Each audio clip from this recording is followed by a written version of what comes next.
Bonjour à tous. Alors, on est dans une période où on tombe malade, comme on dit. Donc déjà, on va essayer de se souvenir de qu'est-ce que ça veut dire tomber malade. Et puis, je vais vous donner des petits trucs et astuces rapides pour que ça dure pas trop longtemps. Alors, on est en saison métal, comme on dit en médecine traditionnelle chinoise, c'est-à-dire la saison du poumon et du gros intestin. C'est ce que l'on appelle l'automne en France. Donc on est sur poumon, donc le poumon, une porte d'entrée, la gestion et la distribution de l'énergie dans tout le corps, l'oxygénation, et le gros intestin qui lui est lié, c'est le microbiote, donc 85% de notre système immunitaire. Donc dans cette saison, si on arrive avec de la fatigue, on va avoir une baisse d'énergie au niveau des poumons et au niveau du gros intestin. Donc, largement de quoi être malade. Ensuite, cette saison, que ce soit dans le sud de la France ou dans le reste de la France, nous avons des températures qui sont bien au-delà des normes habituelles en automne. Je vous donne un exemple, nous sommes le 28 octobre, chez moi, à 9h du matin, il fait 20 degrés. Nous avons donc aucune dégradation des micro-organismes extérieurs, avec, en fonction des régions, un gros taux d'humidité, donc le terrain parfait pour que tous les micro-organismes se multiplient. Alors, si en saison été, vous n'avez pas fait le plein, vous n'avez pas rempli votre cœur, puisque l'été, c'est la saison du cœur. Vous n'avez pas rempli votre cœur, vous n'êtes pas pleine de joie, vous avez plutôt travaillé comme des fous ou des folles, vous êtes plutôt dans l'anxiété, dans la tristesse, vous vivez dans le passé, etc., etc. Eh bien, forcément que le peu de temps que dure la saison terre, c'est-à-dire l'entre-deux, avant cette saison métal qui est l'automne, eh bien, vous n'avez pas le temps d'avoir assez d'énergie pour que votre saison métal se passe correctement. Ça, c'est déjà la première explication. En médecine traditionnelle chinoise, il y a 4 saisons, comme, entre guillemets, on va dire, en France, dans le monde, quoique, ça c'est peut-être une généralité qui ne va pas plaire à tout le monde, et on a aussi ce qu'on appelle des demi-saisons, c'est-à-dire que chaque saison se termine par une saison terre. La saison terre, c'est la rate, c'est ce qui va vraiment permettre de faire la liaison pour qu'il n'y ait pas ce côté brusque entre je passe de l'été à l'automne. Voilà. Ça, on le comprend très bien à l'époque quand on avait des vraies saisons. C'est-à-dire le printemps, c'était vraiment le printemps. En été, on avait vraiment chaud. En automne, c'était vraiment la saison des pluies, etc., etc. Aujourd'hui, on ne sait plus trop comment on vit. On n'a plus vraiment de saison à cause de tous ces problèmes environnementaux et écologiques. Donc, votre saison métal, votre automne, ne va pas se passer correctement si vous n'avez pas une saison terre, c'est-à-dire une saison entre deux, qui vous a aidé à tirer et à amener l'énergie que vous avez dû normalement récupérer en été. Donc ça, premier point. Deuxième point, c'est quoi tomber malade? Tomber malade, ça veut dire que votre système immunitaire, qui fait le nécessaire pour que vous restiez intègre, n'a pas pu faire son travail et un ou plusieurs agents étrangers de l'extérieur a pu rentrer par une porte. Alors les portes, c'est les oreilles, les yeux, le nez, la bouche, donc évidemment les poumons, mais ça peut être aussi le vagin et l'anus ou la peau. Tout ça, c'est des barrières qui normalement permettent de filtrer pour pas que ça rentre à l'intérieur. Donc la différence entre le non-soi, tout ce qui vient de l'extérieur, et le soi qui est notre intérieur. Lorsque vous avez un système immunitaire qui est faible, et là il va y avoir une tonne de raisons, parce que vous manquez d'oligo-éléments, parce que vous êtes pro-inflammatoire, parce que vous êtes stressé, parce que vous n'avez pas un sommeil de qualité, parce que vous êtes carencé, parce que votre alimentation n'est pas de qualité, parce que vous êtes sédentaire, parce que vous utilisez beaucoup de perturbateurs endocriniens, que vous n'aérez pas assez vos maisons, parce que vous ne faites pas assez d'exercices de respiration, etc., etc. Le système immunitaire, il fonctionne pas correctement pour plein de raisons, et pour une raison aussi. Le système immunitaire, n'oubliez pas, son but, c'est pas de nous défendre. Son but, c'est de faire que l'on reste intègre. Et donc, si tous les jours, chaque seconde, chaque minute, chaque heure, vous portez un masque dans votre vie, c'est-à-dire que vous vous obligez à dire des choses que vous n'avez pas envie de dire, vous vous habillez, vous vous maquillez, vous vous apprêtez alors que c'est pas forcément ce que vous avez envie d'être.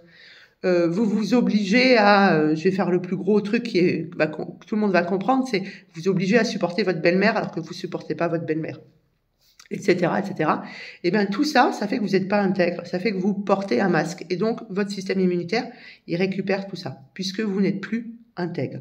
Ça, c'est très important à entendre dans votre cerveau. Si vous faites des choses qui vont à l'encontre de ce que vous pensez pour la société, pour votre travail professionnel, dans le cadre de votre vie privée, eh bien, naturellement, à un moment ou à un autre, votre système immunitaire va lâcher prise.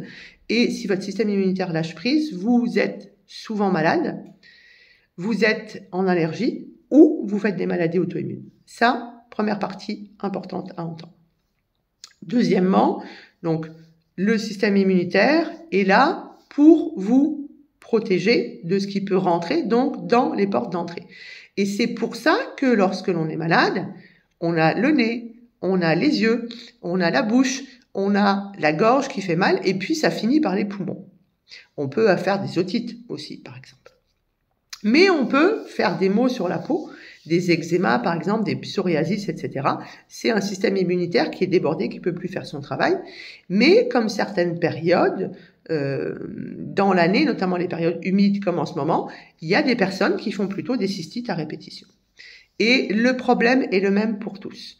Vous avez un agent étranger qui essaye de rentrer. Et votre système immunitaire, si tant soit peu qu'il fonctionne correctement, qu'il n'est pas occupé à faire autre chose, eh bien, il va réagir, voire surréagir dans le cas des allergies, pour éviter que l'agent étranger rentre dans votre corps, puisque c'est ça son travail. Donc, au niveau du nez, vous avez un agent étranger qui essaye de rentrer. Le nez va fabriquer du mucus pour que, en fait, dans chaque porte d'entrée, vous avez ce qu'on appelle des cils. Donc, les cils qui font comme ça, qui balayent. Dans les poumons, dans le nez, dans le fond de la gorge, partout, vous avez des cils qui font comme ça. Ok ? Partout à l'intérieur, dans les muqueuses. Donc l'agent étranger arrive, il est pris en charge par ces cils. Normalement, il y a un petit peu de mucus, donc il s'englue un petit peu et les cils vont faire le nécessaire pour évacuer ça. Eh bien, si le système immunitaire est correct, vous allez avoir, puisque c'est la première partie de votre système immunitaire, l'immunité innée, et c'est même la première partie de la première partie du système inné, vous allez avoir des sécrétions de mucus qui vont être bien plus importantes pour bien engluer cet agent étranger et pour aider les cils à faire sortir. Donc, on commence par avoir une hypersécrétion, donc le nez qui coule, puis après, on va avoir envie de moucher pour justement aider les cils à sortir. Il va se passer la même chose au niveau de votre gorge. Au niveau donc de la gorge, nous avons les amygdales, et ces amygdales-là sont des organes lymphoïdes. Donc vous avez en gros le système immunitaire sur place, qui va très vite venir chercher ce qui se passe, et pareil, faire le nécessaire pour que ça soit évacué vers l'extérieur. Donc vous allez avoir envie de tousser, vous allez avoir cette gorge qui gratte, parce que vous allez avoir ce qu'on appelle de l'inflammation. L'inflammation, c'est la base du système immunitaire inné. Il faut surtout pas l'arrêter.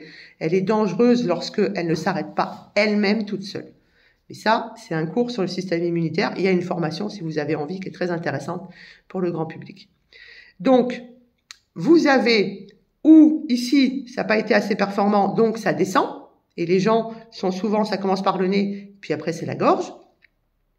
Mais peut-être que votre système immunitaire a été très bien ici, mais qu'il y a aussi, puisque vous avez respiré par la bouche à un moment, les agents étrangers qui sont rentrés là, et donc vos amygdales vont faire leur travail et vous allez tousser. Maintenant, vous avez des agents étrangers qui rentrent, qui sont des petits filous, qui réussissent à se planquer, qui réussissent à échapper à tous les globules blancs, qui réussissent à échapper à l'inflammation, à cette proportion à faire de plus en plus de mucus, et qui atteignent directement vos poumons. Mais l'atteinte des poumons peut arriver aussi du fait qu'au niveau du nez ou au niveau de la gorge, on n'a pas fait le job. Et au niveau des poumons, on a deux sortes de cellules de poumon. Cellules du poumon, ça s'appelle un pneumocyte. Donc, on a des pneumocytes 1 et des pneumocytes 2. Donc, on a une première sorte qui va créer ce qu'on appelle le surfactant. Donc, le surfactant, c'est un espèce de nouveau de gel qui va se mettre dans le fond des alvéoles pour empêcher que l'alvéole se referme. Un peu comme le talc dans votre bonnet de bain, par exemple. Et puis, on a une deuxième sorte de cellules qui sont des cellules immunitaires et qui, donc là, vont sécréter, elles aussi, du mucus et vont être capables d'appeler également le système immunitaire. Donc, admettons que l'agent étranger, qu'il arrive de là-haut, par insuffisance ou qu'il rentre directement, vous allez avoir ce qui se passe naturellement dans une infection, de la fièvre, que vous pouvez avoir là et avoir là aussi. Vous allez avoir de l'inflammation. Donc, l'inflammation, c'est rougeur, douleur, chaleur, œdème. Ça se passe au niveau des alvéoles. Rougeur, douleur, chaleur, œdème. C'est ce qui fait que quand vous toussez, ça fait mal. L'œdème, c'est ce qui fait que vous avez l'impression que vous avez du mal à respirer parce qu'il y a un peu d'eau, entre guillemets, voire trop de surfactants ou de mucus au niveau de vos alvéoles. La rougeur, c'est vous avez chaud. Donc, on a fait rougeur, douleur, chaleur, œdème. Donc, au niveau de vos alvéoles, vous allez avoir le même travail. Et toutes les bronches, les bronchioles au niveau de vos poumons contiennent aussi de quoi évacuer l'agent étranger. C'est ce qui fait que vous allez tousser pour faire remonter ce qu'il y a vers le bas à sortir. Donc là, comme ça, on comprend ce qui se passe dans notre corps. On fait le lien médecine chinoise métal parce que l'état de votre système immunitaire dépend de votre microbiote à 85%. Et le microbiote, les microbiotes, mais le microbiote principal, il est où? Il est dans votre côlon. Et en médecine chinoise, du coup, on comprend très bien le lien entre les poumons qui sont emboucanés et le gros intestin. Moi, je vous fais un lien naturel. Lorsque vous avez votre microbiote qui ne fonctionne pas correctement, ça s'appelle être en dysbiose. Biose, le biote, qui est en déséquilibre. Lorsqu'on est en dysbiose, on a très souvent ce qu'on appelle une hyperperméabilité intestinale. C'est presque, entre guillemets, toujours comme ça. Voilà. Donc, lorsque vous avez votre intestin qui est poreux, vous avez des molécules qui passent à travers cet intestin, qui arrivent dans la lumière des vaisseaux, et vous allez donc avoir de l'inflammation. Toutes ces bactéries, tous ces virus, tous ces champignons, etc., ces parasites, vont passer donc dans les vaisseaux sanguins, ça va attirer le système immunitaire puisqu'elles sont pas censées être là, et vous allez avoir de l'inflammation. Tout ça, c'est dans le vaisseau sanguin, ça se passe dans le vaisseau sanguin. Et ces vaisseaux sanguins-là vont aller où? Par le biais de la veine porte, au niveau du foie. Au niveau du foie, on a des cellules de Kupfer, donc des cellules immunitaires qui vont essayer de récupérer le boulot. Mais aujourd'hui, notre foie est tellement occupé avec les perturbateurs endocriniens, avec notre malbouffe, avec notre gestion d'émotions qui est pas bonne, avec le fait qu'on vive dans le passé ou dans le futur, mais jamais dans le présent, que il essaye de faire de son mieux, mais c'est compliqué. Et le foie, une fois qu'il a fini de traiter, il essaye de faire son travail correctement, mais une fois qu'il a fini de traiter, et si le traitement n'est pas fait correctement, ça remonte où? Ça va aller dans la veine. Cette veine va arriver au niveau du cœur droit, et le cœur droit, c'est entre guillemets ce qu'on dessine ensemble bleu sur vos images d'anatomie, ça va directement où? Ça va directement dans les poumons. Donc là, on fait le lien physiologique entre nos intestins et les poumons, comme l'ont fait il y a des millions d'années les médecins chinois entre gros intestin, poumons, lorsqu'ils ont mis ensemble leurs méridiens, viscères et organes. Donc, admettons que votre système immunitaire ne soit pas performant. Déjà, c'est dommage de ne pas avoir suivi, entre guillemets, la newsletter de Nadège et de ne pas s'être préparé depuis début octobre. Premièrement, la prévention, c'est hyper important, bien plus que le dépistage. Alors, admettons que vous tombez malade, parce que c'est ce que j'ai lu sur plein de SMS. Vous tombez malade. OK. Qu'est-ce qu'on fait? La première chose, c'est on fait rien. Surtout, vous ne foncez pas chez le médecin. Surtout, vous ne prenez pas des antibiotiques tout de suite. Et surtout, vous ne prenez pas de la cortisone tout de suite. Vous n'êtes pas bien. Eh bien, si votre corps est pas bien, si votre système immunitaire n'est pas capable de faire le travail, c'est que votre corps est fatigué. Donc, quel que soit votre travail, personne, je dis bien personne, n'est indispensable dans son travail. Donc, il s'arrête de travailler. Premièrement, 24, 48 heures en fonction de votre organisme. Vous allez quasiment pas manger. Quand on est malade, vraiment malade, on n'a pas faim. Donc on va se faire des bouillons de légumes, des bouillons tout court, et on va s'hydrater, parce que l'eau, c'est le seul moyen qui vous permet de vous libérer de vos toxines. Donc on s'hydrate énormément, plutôt, vu la saison métal, avec de l'eau chaude. Si vous voulez y mettre du miel, du citron, du gingembre, du thym par exemple, ok, attention, tous les conseils que je vous donne, de nouveau, c'est de la généralité. Si vous prenez des médicaments, si vous avez une maladie auto-immune, si vous êtes enceinte, si vous êtes un enfant de moins de 12 ans, on va voir un spécialiste. Donc, vous vous reposez, vous essayez de dormir un maximum, de vous détendre, le plus que vous pouvez de faire des exercices de respiration parce que ça va aider justement à évacuer. Vous mouchez, vous ne faites pas arrêter le fait de moucher. Vous toussez si c'est nécessaire. Vous buvez, vous mangez peu, vous vous reposez et c'est ça le principal pendant 48 heures. Votre système immunitaire inné est censé être capable de gérer 99,9% des agents étrangers en maximum 96 heures. Ce qui veut dire que vous ne devriez prendre aucun produit avant 96 heures. Que ça soit des produits entre guillemets naturels ou allopathiques, parce que si vous prenez des huiles essentielles dites antibiotiques-like, vous empêchez votre système immunitaire de faire le job. C'est exactement pareil. Vous pouvez vous aider de miel, de citron, de gingembre, mais essayez de ne pas prendre autre chose. Faites confiance à votre système immunitaire.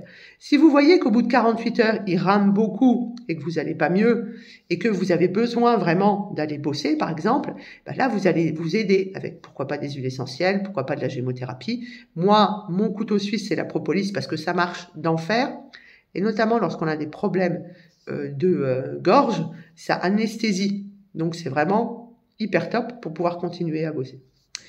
Mais pensez aussi aux inhalations. Pensez au lavage de nez à l'eau tiède et salée. Pensez à humidifier votre air, justement, pour aider l'excrétion. Mais le plus important, c'est vraiment de donner un maximum d'énergie à votre corps pour qu'il puisse faire le travail. Donc, par rapport à l'histoire des antibiotiques, ou par rapport à l'histoire de la cortisone, je vous explique. En saison métal, en automne, et notamment quand il fait chaud, c'est pas 90 fois sur 100, c'est pas des bactéries qui vous attaquent, c'est des virus. Donc, prendre des antibiotiques, ça sert à rien, parce que vous allez prendre des antibiotiques qui ne tuent pas les virus, je vous le rappelle, hein. Les antibiotiques, c'est pour les bactéries, pas pour les virus. Sauf que vous prenez des antibiotiques, vous allez tuer votre microbiote. Et votre microbiote, c'est 85% de votre système immunitaire. Donc là, vous merdez. Pourquoi ne pas prendre de la cortisone? Parce que la cortisone, c'est quelque chose qui est très désagréable pour votre foie, très désagréable pour votre cerveau, très désagréable pour votre système hormonal. Sur une courte période, c'est pas très grave, mais ici, la cortisone sera prise comme anti-inflammatoire. Mais on a besoin de l'inflammation, puisque c'est l'inflammation qui fait que votre système immunitaire inné fait son travail. Si vous prenez la cortisone très vite, le système immunitaire ne fait pas son travail, mais on arrête l'inflammation. Donc vous avez l'impression de vous sentir mieux.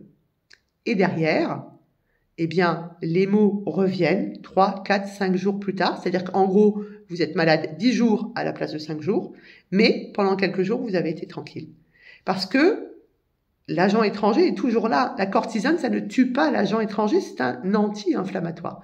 Anti-inflammatoire, ça veut dire que ça vous arrête la fièvre, ça vous arrête la fatigue, parce que la cortisone, c'est quelque chose qui vous booste. Ça enlève les rougeurs, douleurs, chaleur, etc., etc. Donc c'est un produit qui peut être intéressant dans des cas précis, mais pas lorsqu'on a une maladie ORL, entre guillemets, liée à un virus. Pas quand on a une maladie ORL liée à une bactérie non plus, d'ailleurs. La cortisone, pour moi, c'est quelque chose qui est un produit très important et qu'on va utiliser dans des pathologies difficiles. Et pas, je suis malade, il faut que je sois en forme, je prends la cortisone. Non, ça marche pas. Donc, ça c'est si vous êtes malade. Souvenez-vous, allez voir, il y en a 2 ou 3 des vidéos sur les préparations hivernales. Vous avez besoin de faire de la prévention hivernale pour éviter de tomber malade. Parce que, de toute façon, il y aura toujours des bactéries, des virus, des champignons, des parasites dans notre vie. D'ailleurs, il y en a plus que du nombre de cellules dans notre corps. Ce qu'il faut, c'est rester en équilibre. Et l'équilibre, ça se passe en premier par la gestion du stress, puisque le stress sécrète du cortisol, donc même molécule chimique que le cortisol, qui va être anti-inflammatoire au départ, mais quand il est là tous les jours, vous êtes en pro-inflammation. Et lorsque vous êtes en pro-inflammation tous les jours, votre système immunitaire qui est censé faire de l'inflammation maximum 96 heures, il va faire de l'inflammation en permanence. L'inflammation ne sera pas résolue, donc le système immunitaire est occupé dans cette inflammation, et lorsque vous avez des bactéries qui arrivent, eh ben les bactéries, c'est le padar, c'est l'hôtel 12 étoiles, et elles font tout ce qu'elles veulent. Voilà ce que je voulais vous dire sur cette gestion des maux actuels. Pensez prévention, pensez beaucoup, moi j'aime beaucoup les oligo-éléments par exemple, mais ça peut être tout ce que vous avez envie. Pensez à aérer, pensez à vous reposer et pensez surtout à gérer votre stress, puisque sinon vous avez une inflammation qui ne se réalise pas. Ne luttez pas dans les 48 premières heures contre la fièvre, ne luttez pas contre les écoulements, laissez sortir, si vous devez cracher, crachez, et essayez de boire un maximum, et si possible de boire au moins tiède, voire chaud, parce que ça va vous permettre de transpirer, donc d'éliminer. On élimine beaucoup d'inflammation, d'acidité par la transpiration. Ça va vous permettre aussi de beaucoup faire pipi, et il n'y a que l'eau qui est capable de vous aider à éliminer les cochonneries. Donc ça, c'est la base de la base de la base. Pour les trucs un peu plus spécifiques, bien sûr que vous avez besoin d'avoir un microbiote en bon état. Et pour ça, alimentation, gestion du stress, sommeil, activité physique. Vous avez besoin d'avoir un statut en vitamine D qui est adéquat. Et ça, on est tous carencés en vitamine D aujourd'hui. Parce que vous n'allez pas au soleil, parce que vous mettez de la crème solaire, parce que vous avez une carence en vitamine A, parce que vous avez une carence en vitamine B, par exemple. Voilà. Essayez de voir votre santé comme quelque chose d'holistique. Tout est lié ensemble. Je vous souhaite de ne pas tomber malade. Je vous souhaite d'enlever votre masque. Je vous souhaite surtout de faire confiance à votre système immunitaire inné, première partie du système immunitaire. Il est tout à fait capable de prendre en charge les virus et les bactéries qui traînent actuellement sans aucun problème. Attendez 96 heures avant de faire une visite à votre médecin préféré ou votre thérapeute préféré, avant de prendre des choses qui soient naturelles ou pas naturelles. 48 heures, c'est pour la fièvre. 48 heures de fièvre, c'est normal. Avoir plus de température le soir, c'est normal aussi. Donc, ne pensez pas que c'est de la fièvre. C'est juste une élévation de la température. Ça ne veut pas dire, quand je dis 48 heures de fièvre, c'est 48 heures où vous êtes au-dessus de 38 et que vous avez ces courbatures, etc., que vous êtes fatigué et tout ça. Bien sûr que si c'est un enfant qui a déjà fait des convulsions, on est dans des conditions différentes. Et là, je vous conseille vivement d'aller voir votre médecin, surtout que les enfants se déshydratent très vite et ont un système immunitaire, en tout cas avant 3 ans, qui n'est pas forcément au taquet. Mais, vous vous souvenez, mes conseils sont de la généralité. Si vous êtes un cas particulier, il va falloir s'adapter. Plus on vieillit, plus on a une immunosénescence, c'est-à-dire un vieillissement de notre système immunitaire, donc plus on est ce qu'on appelle des personnes à risque, raison gardée de prendre encore plus soin de vous. J'ai beaucoup de gens qui me disent, Nadège, oui mais ça j'y arrive pas, oui mais ça j'y arrive pas, et c'est ok pour moi. Moi je suis dans la bienveillance, je ne vous jugerai jamais. Cependant, je vous dis juste quelque chose. Il n'y a que vous qui êtes acteur de votre santé. Moi, je vous montre le chemin, que ce soit par les vidéos, que ce soit dans mon cabinet, que ce soit en formation. C'est à vous de faire. Si vous n'y arrivez pas actuellement, eh ben vous n'y arrivez pas actuellement. Et c'est pas le fait de culpabiliser là-dessus, en se disant je fais pas bien, que ça va vous faire avancer. Avancez à votre rythme, au rythme de la tortue, et vous ne serez plus jamais malade. Maladie. Quand vous êtes malade, votre corps vous dit, tu es fatigué. Je n'arrive plus en temps normal prendre soin d'eux. Il est l'heure que tu te reposes. C'est ça que ça veut dire aussi. Ne l'oubliez jamais. Allez, on enlève les masques. On boit un coup, on aère, on respire, on se détend, on a un sommeil de qualité. Vous avez plein de vidéos pour tout ça. Prenez bien soin de vous.